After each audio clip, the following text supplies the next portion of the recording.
Hi. Okay, so I usually don't do more serious videos like this one. I also don't usually do like topical videos, but this popped up on Twitter and I just wanted to throw my hat in the ring because it's something I care a lot about.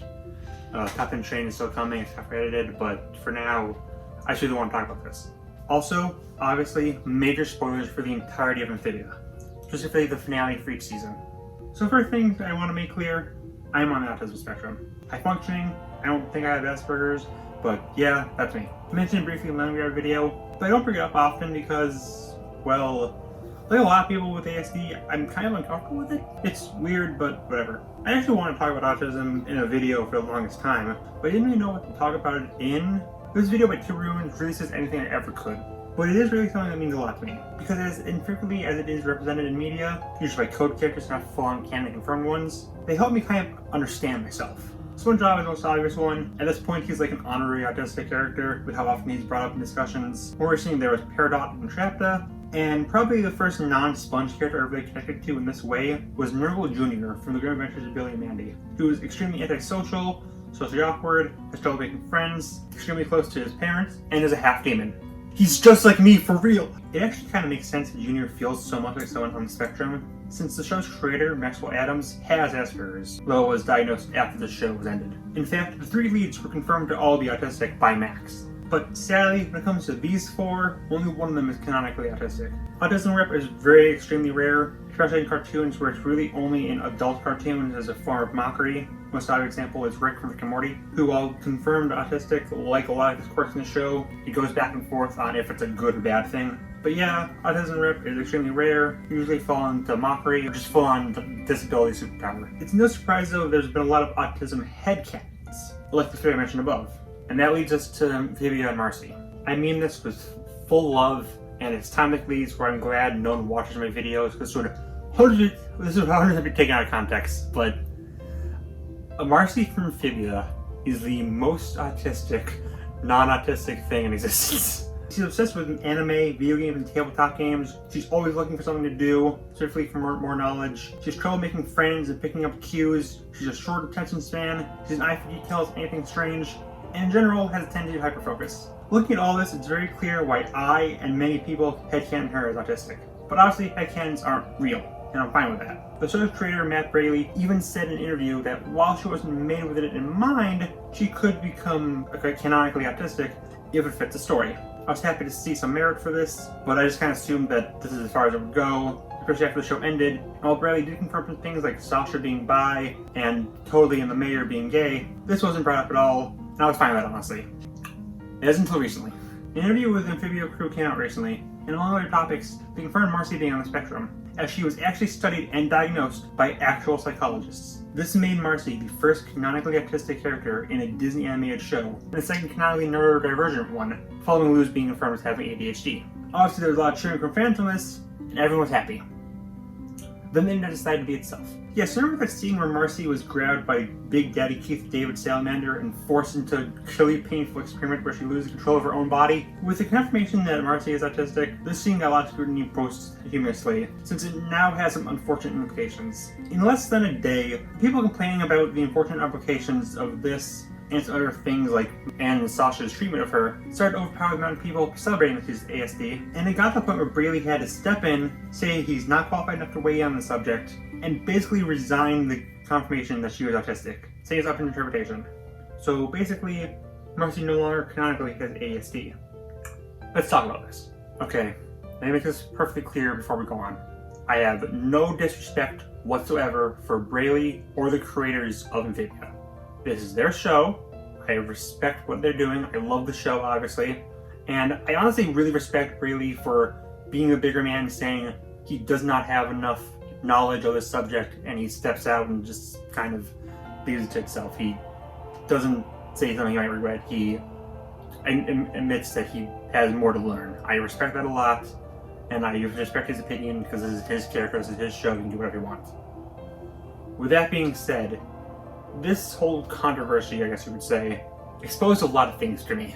For one, I really think people don't realize people with autism are, well, people.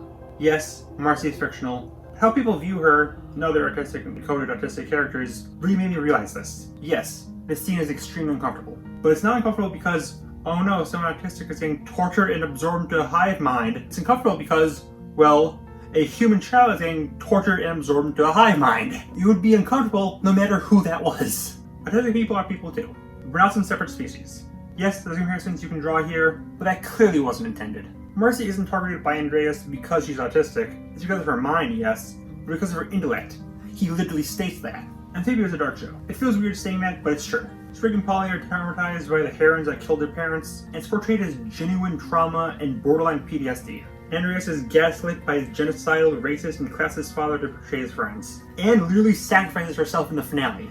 Yes, she survived, but she had no idea that she would come back. Heck, one of the darkest scenes comes from the show at its lightest. Season 1. In its finale, it literally had Sasha realize Anne doesn't need her anymore, and upon realizing this, literally tries to commit suicide. Yes, she doesn't go through with this obviously, she doesn't actually die, but that was because Grimes saved her, not because she didn't want to go through with it. Again, Sasha was confirmed bi in the final episode. I didn't see anyone saying she was an awful bisexual rep because she tried to kill herself. Why must Marcy literally be stripped of being on the spectrum because of something out of her control and that she overcame? Heck, if she was confirmed bi, lesbian like every single Amphibia fanfic says she is, would this scene still be controversial? Or is it okay because we realize bi and lesbian people are actually people and we don't need to baby them like we do with people with ASD? Seeing as Anne and Sasha's mistreatment of her, the three of them all realize they haven't been the best friends to each other and overcame that. I just don't see why we have to infantize people with autism. It's the same with Peridot and Dracula. I really need to rewatch those series. I kind of make a video on them actually. But while I would concede that at the very least Entrapta has a scene where she's really in the right, while Show tries to convince you she's in the wrong, still, one or two scenes for any of these three suddenly make them all bad representation. They're people. Heck, Entrapta and Peridot are adults. While Marcy is a kid, she's still responsible enough to where she doesn't have to be infantilized. I'm not going to say Matt was wrong with taking back a statement. It's his show at the end of the day. But I disagree with him. Autism is horribly misunderstood, and heck, horribly mistreated, especially in pop culture. Look back at Peridot. She arguably overtook SpongeBob as the go-to example of an autistic character, even though, as Rebecca Sherwood confirmed, she can't be autistic since gems don't have inventional brains. Though she's happy people can relate to her. Listen, I respect Rebecca a lot, but that's kind of stupid. If Rose can be the first and only gem to literally create a womb for herself to birth Steven, and it's a major plot point, why can't Peridot, the single smartest gem, be unique in being the only gem with neurons and thus can be neurodivergent? How do you kill a vampire? However you want. They don't exist. Can Peridot be neurodivergent? Why not? She's not real. I know Rebecca and Matt said you can interpret however you want, but I really take this as no, they aren't canonically autistic. If they were, they would just say it. With that said, while shows are still getting more inclusive, there are still rules you have to follow, as dumb as those rules are, and the companies have final say. Amphibia is a great example of this. Olivia and Yunnan, Scourge of the Sand Wars, defeater of Ragnar the Wretched, and the youngest newt to ever join the ranks of general in the Great Utopian Army, are explicitly confirmed as a couple. Sasha is confirmed as bi on screen, but it's not focused on, it's only just a flag. And Frodo and Totally are confirmed only as gay via a Twitter post released a week after the finale, despite them being arguably more important to the show than Olivia and Yunnan. Scourge of the... While we're getting more progressive, there's still some hurdles. For example, I don't think you can even mention any LGBTQ plus titles in kids media, which explains most examples in kids cartoons. And heck, that applies to autism too. As stated, Entrapta is canonically autistic, and that was confirmed on an actual character sheet, yet you wouldn't know that if you only watched the show. It's messy, it's complicated, and it's sad. Should Marcy be autistic? Not my call. But I feel like she would have been an amazing representation of me and people like me if she was actually confirmed on the spectrum. Absolutely. Do I think the arguments that she's a harmful portrayal is beyond stupid? Definitely. But that's just my thoughts. If I missed anything, I truly apologize. I'm just one guy. I wrote this kind of quickly so I can get this to still tie in when the subject's still relevant. If you have anything to add, please tell me. Even if you disagree with my takes entirely. This is something I genuinely care a lot about. I would like to know your guys' opinions. Thanks for watching. Top 10 trains will still be out soon. I have said autistic and autism so many times in this video that I don't feel like they're words. And peace.